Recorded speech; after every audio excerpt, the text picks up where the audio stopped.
Initier des conseillers parlementaires à la diplomatie parallèle, c'est l'objectif de l'accord de coopération signé entre le ministre des Affaires étrangères, le président de la Chambre des conseillers et le président de la Chambre des représentants.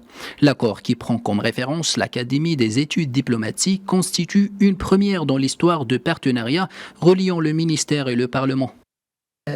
اليوم غيكون الاطار الاول هو هذه الاكاديميه هذه دابا تقريبا واحد.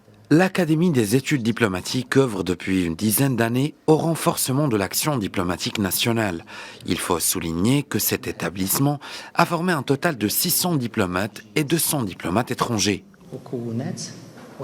L'idée de ce partenariat est de mettre l'expérience et l'expertise de ce centre au profit des autres forces vives de la nation, à l'image des parlementaires, des partis politiques, des syndicats, et ce, en parfaite cohérence avec la vision de Sa Majesté le roi Mohammed VI qui insiste sur la notion de la diplomatie parallèle.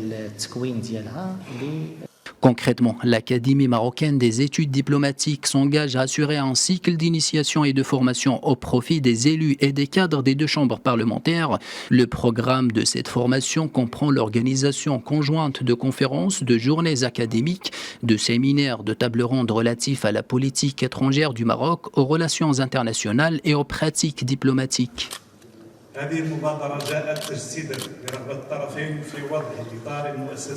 Ce partenariat traduit la volonté des deux parties à renforcer leur coopération conformément aux hautes orientations de Sa Majesté le roi Mohammed VI qui favorise l'implication des autres acteurs dans l'action diplomatique nationale. Cette démarche a pour objectif principal d'œuvrer à défendre les intérêts supérieurs du Maroc et les causes légitimes du royaume. Cette convention vise essentiellement à renforcer la performance de l'institution parlementaire en matière de défense de nos causes nationales.